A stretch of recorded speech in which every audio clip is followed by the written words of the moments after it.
welcome you to an exciting event that is part of our celebration of Hispanic Heritage Month.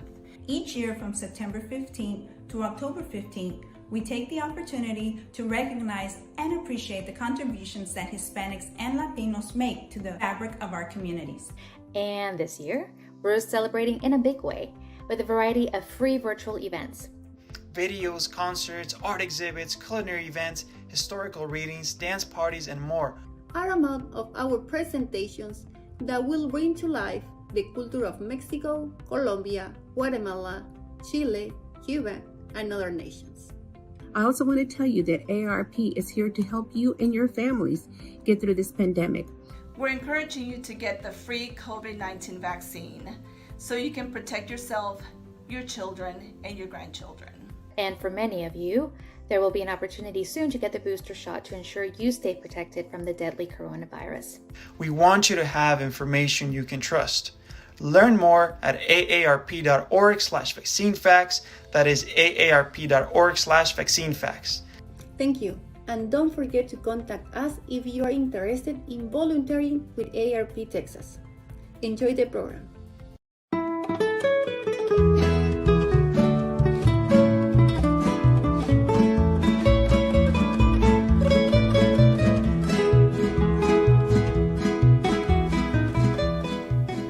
Hello mi gente, and welcome to another month of Hispanic Heritage Month. This is a special month for us Hispanics, and today we're going to go ahead and talk a little bit about some of the drinks of our culture that we like to drink. My name is Miguel ALANIZ, and I'm here to educate you in case you don't know a little bit about tequila. So tequila is a very popular Hispanic spirit. And a lot of people have bad memories of tequila, and there's a reason why. And hopefully after you listen a little bit about the spirit, which is tequila, you'll understand that tequila over the years has evolved. So let's go ahead and dive into it. So tequila used to be a long time ago just a party spirit. Take a shot and that was it. Back in the day in the 70s, 60s, even early 80s, tequila was just maybe a couple of brands well known. Of course, tequila comes from Mexico, but back in the day, it was not the best tequila that was out there, and everybody would take shots and salt and lime, and you had a headache. And a lot of times when I talk about tequila, first thing everybody goes like, oh, no, bad college days.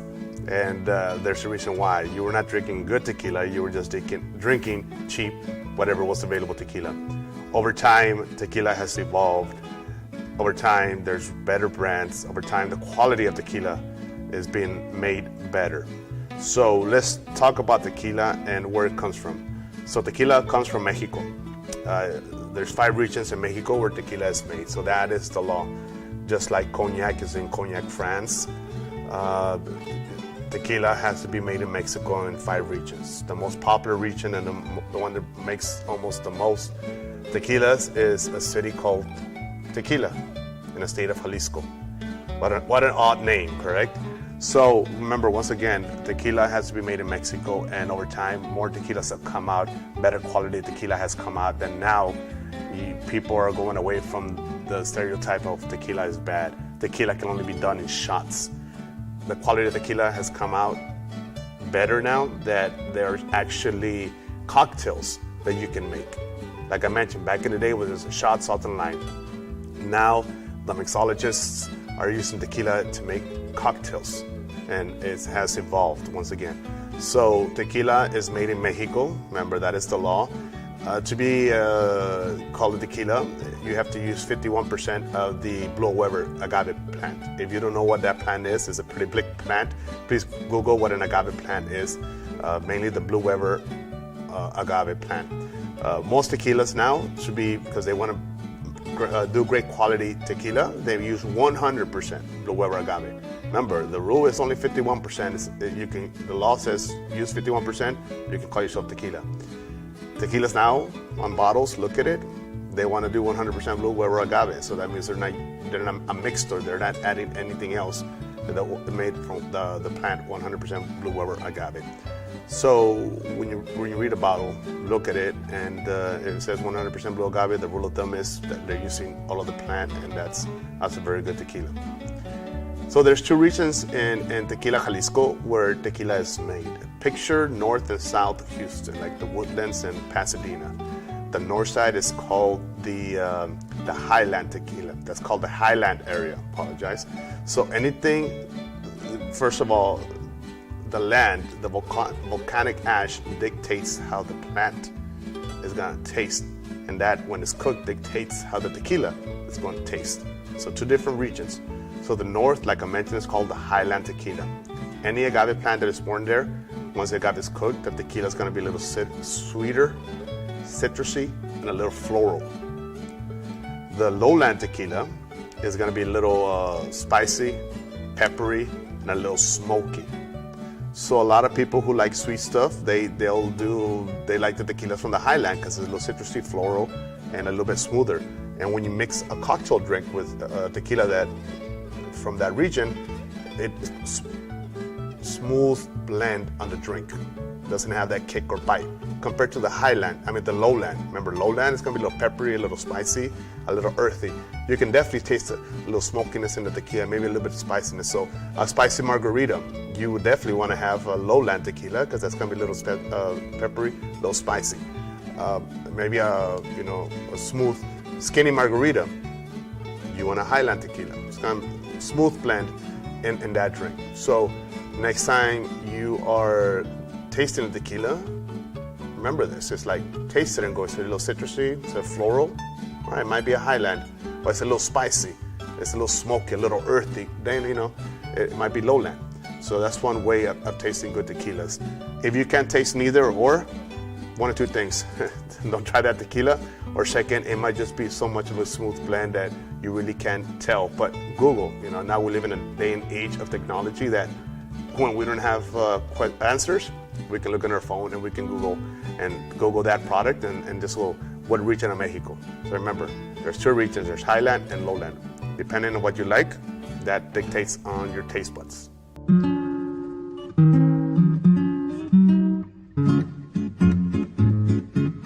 So guys, now that we talked about Highland and Lowland tequila, the regions and where it comes from, and that dictates the taste of the tequila, let's talk about the different blends that we have. So in English is Blanco, white tequila, Blanco. When you go and see different, like one brand of tequila, and there's different colors, it's a Blanco. The next one is Reposado. Then you have Añejo. Then you have Extra Añejo. So the Blanco is not aged. The Blanco is just cooked, and it comes out like that, and that's why it's Blanco. So it's filtered, fermented, and it's done. The next step is when you put it in barrels. So most tequilas companies use American oak barrels or bourbon barrels. So they get them and then they age the tequila. So imagine there's an assembly line right here, assembly line. The first one is just going to Blanco, silver tequila. Then that assembly line, the same one from the Blanco, is gonna go to the Reposado. Then the same assembly line from the silver is gonna go to the Añejo. So remember, it all comes from this one. So silver is just done silver, and it depends on your palate. Some people like the silver taste. Some people like Reposado taste. Some people like Añejo taste. It's all up to you on your taste buds, but do try them all. So remember, the silver is just done. To be called Reposado, by law, remember all this are guidelines and laws by the Mexican government, the tequila government, so to speak. Reposado has to be aged between 3 months and 11 months. So within a year, it has to be aged in those barrels. Most tequilas do 5-6 months. Some do 7, 8, 9. Some do 10 or 12. So remember, it's being aged in these barrels. And it changes color. So once you go from silver, Blanco, it changes a little color. So remember, it's in those barrels. So it's getting all those notes of if it was bourbon barrels, it's getting a little bourbon, it's getting all the woodiness of the barrel, it's getting the smokiness of the barrel, and it just changes a little bit of color. Then remember, the same line is going to the other one. So then you got silver's not aged, Reposado's aged 3 months to 11 months. Then the last one is Añejo tequila. The last one has to be aged between 1 to 2 years. So it's got to age between 1 and 2 years, and then that changes more color. So that has a lot more notes, remember. So it's being aged there longer than the Reposado, so it's going to get a little bit more Rule of thumb is it should get a little bit more notes of the charred oak barrels. It should get the woodenness of the barrels. If it's bourbon or it's whiskey barrels, maybe some of that, some cherry notes, it's a variety of things. The rule of thumb is aged longer, it's supposed to taste better, but some people, including myself, have tasted añejo that's aged for almost a year and a half, and it compares nothing to the silver, which is not aged. Once again, it's all about your palate. If you find a brand that you like and you always drink the Blanco, which is a silver, try the Reposado, the same brand. Try the Añejo, the same brand. So it's pretty cool how the process is if you ever get a chance to go to Mexico and go visit a distillery and see the process, how it's made. It's a pretty good experience, how they cook the piñas, how they do the whole process and bottling and everything like that is pretty great. So I remember silver's not aged, Reposado's aged within a year, Añejo has to be aged from 1 to 2 years, 15, 16, 18 months, a lot of people do Añejo. Anything over 3 years, guys, is called extra Añejo. So you leave it aged in those barrels. So once again, that's the cream of the crop. It's supposed to taste a whole lot better. Of course, the more you age it, the more it'll cost at your local liquor store or at a local bar. So extra Añejo, aged over 3 years, that's what it's called, extra Añejo. There are some tequilas out there now that are aging 7 years, 8 years Añejo, extra Añejo. There's a tequila that's just coming out that I heard they're doing 10-year extra Añejo. You can imagine all the notes that is being in those barrels for 10 years, how it's gonna taste.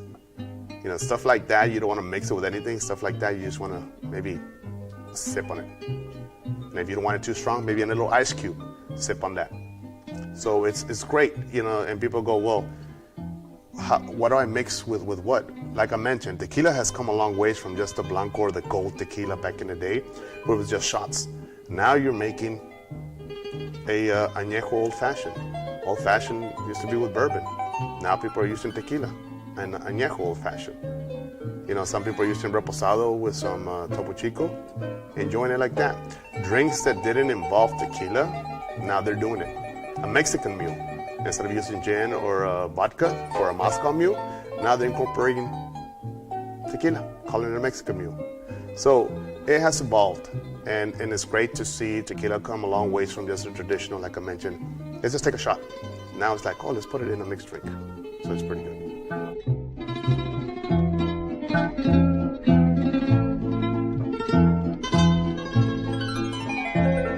So now that you know the difference between a silver, a reposado, añejo, and an extra añejo, and I talked a little bit about, you know, what kind of drinks you can do, I'm going to give you 3 of my favorite drinks that are not up and coming. One of them is up and coming here in the States, but it's very, very popular in Mexico. But there are so many drinks we can come up with, and my top 3 is, one of them is the ranch water. Here in Texas, the hot weather, ranch water has been around since the 40s, 50s.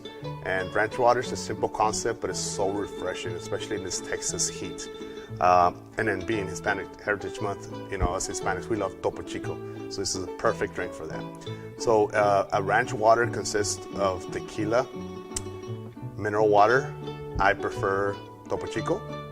And then I like to dash a little salt and lime inside the cup. And then stir it. A lot of people accompany it on the rim with some salt. You can definitely do that. I actually like to prefer to do the shot of tequila, do the Topo Chico, do a lime wedge, freshly squeezed lime in there, do a dash of salt, mix it or shake it, and serve it. Now think about that. Look how refreshing that is. First of all, it's low calories. It's mineral water. You can use Perrier, I like Topo Chico, or any other stuff like that, but it's low calories, and that's a refreshing drink. Mineral water to begin with is refreshing, and it's low calorie drink as well. So it's a pretty good drink, and it's very, very popular here in Houston now. It's originated, if I'm not mistaken, in the Austin area, San Antonio, Austin area. Very, very popular over there. Over the years, it's come to Houston, and it's going to continue growing in Texas and everywhere else in the region. So once again, it's a simple drink that I prefer it with a silver. I've been drinking it with the Reposado tequila. It's not tasting bad, and once again, it's your preference. Try one with one. You want to try with the silver, the Reposado, and see how it tastes. It's just a simple drink that it consists of tequila, a little lime, freshly squeezed lime, a dash of salt, and top it off with your mineral water.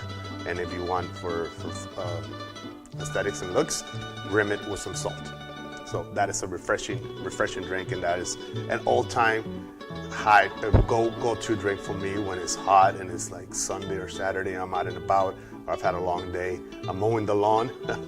I enjoy myself with that adult beverage, ranch water.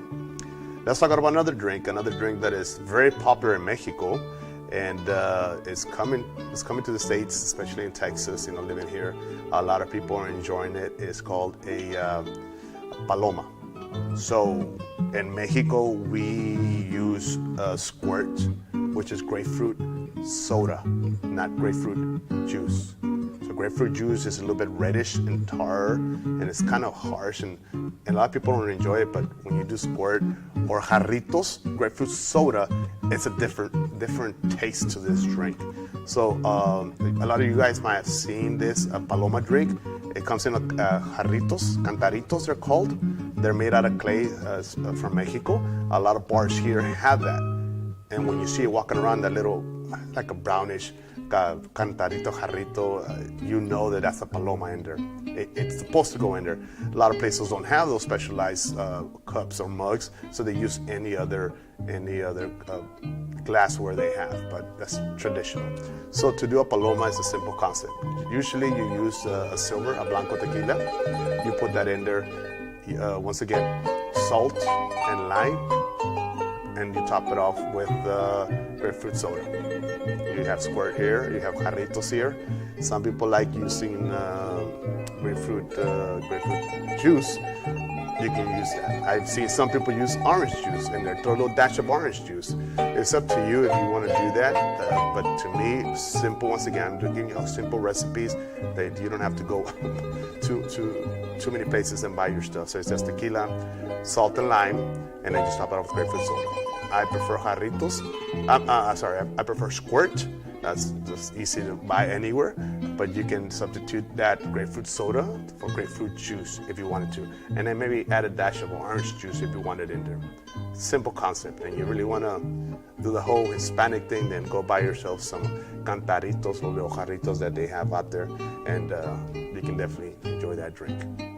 And another drink that is up and coming here in the States, and is very popular in Mexico, and it's also very refreshing. There's a key ingredient that you need to get so it can really taste authentic like they're doing it in Mexico. If I'm not mistaken, this has been around for about 50, 60 years in Mexico, and it's starting to creep up here to the States. Simple concept. It's tequila, Coca-Cola, Mexican Coca-Cola, and I'll tell you why, and then dash of lime. Simple and refreshing. Almost like a Cuba Libre, but instead of the rum, we're doing tequila. And in this one, I like to use a reposado, a little darker tequila in there. So Mexican Coca-Cola. Why Mexican Coca-Cola instead of the United States Coca-Cola? Mexican Coca-Cola has no artificial sugar. It has actual sugar in there. So if you ever taste a Mexican Coke, an American Coke, this is gonna be much sweeter. Some people like that, some people don't. I grew up with the Mexican Cokes drinking, and when I go to restaurants, I'm like, you have a Mexican Coke? Give me that. Every once in a while it's good. Of course, we know we gotta watch ourselves, being Hispanics with diabetes and so much stuff like that. We gotta take care of ourselves, but every once in a while, I indulge in a Mexican Coke. So once again, it tastes different. It tastes in both ways. The artificial Coke we have in America because of the artificial sugar, or the real sugar that it has in a Mexican Coca-Cola. So simple concept, guys. Once again, it's a tequila. I like the reposado. I never tasted it with an añejo. A little lime, top it up with Coke, and a little tall glass. Still refreshing, still good. And Batanga is the drink that is cold, and over the years it's been creeping up here to the States, and a lot of people are enjoying it. So once again, guys, it's 3 simple concept drinks. I gave you a Paloma drink, which is just tequila, grapefruit soda, salt and lime. You can rim it as well with salt. Then I gave you a ranch water, very refreshing as well. It's just tequila, salt and lime. Top it up with mineral water, Topo Chico, Perrier, whatever you like. And then the Batanga drink that is an authentic, just like ranch water is more American, Paloma's authentic Mexican drink, and then Batanga también is an authentic Mexican drink. Simple, tequila, little lime, top it up with a Mexican Coke, very important. So those are 3 great drinks, guys. I've talked about the history of tequila, the region where it comes from. You gotta make sure that you know tequila comes from Mexico. In order to be called tequila, it has to come from Mexico. There's 5 regions. One of them is Tequila, Jalisco. That's where most of the tequilas come from. Guanajuato has some tequilas as well. Tamaulipas, not yet. They make tequila as well. We talked about that. We talked about why tequila was bad back in the day, why so many people are turned off. And with just any spirits, if you drink a lot, you're gonna wake up with a headache and you're gonna hate that spirit. So remember, we gotta drink responsibly. This is Hispanic Heritage Month, and it's always good to celebrate our month just like other months. But at the end of the day, we gotta drink responsibly, not overdo it, and that's when you enjoy tequila. One last thing, good tequilas, we sip on it. In Mexico, we don't take shots. We take shots every once in a while, but if I'm paying a $25, $15 for a good tasting tequila, we sip on it. We usually accompany it with our meals. We're doing our meals, we have another drink or a beer, and we sip on the tequila. So good tequilas, we sip on. The cheap stuff, do salt and lime, kill the palate. We also accompany it with a slice of orange juice with some cinnamon. A lot of bars in Mexico, upscale bars are doing that. You take tequila you're sipping on in a sipping glass, they'll give you a slice of orange with cinnamon. That opens up your pores. Salt and lime, the cheap stuff, kills your palate. So that's the reason we go, I need salt and lime, because it's an expensive tequila. The good stuff, you take a sip, you take a bite of the little orange, you leave the rest, and that opens up your pores. You're able to taste more of the tequila. So guys, I hope you guys enjoyed this. 3 simple recipes. I hope you got educated a little bit of where tequila comes from, highland, lowland. I hope you got educated in the silver, repo, añejo, and extra añejo. And next time you go to your liquor store or you're at a bar, restaurant, you kind of know a little bit, and when you taste it, remember, go, oh, is that a highland or lowland tequila? So like always, guys, drink responsibly. Enjoy our Hispanic Heritage Month. It's amazing. Que viva la raza, and I hope you guys enjoyed this, and let's enjoy our month.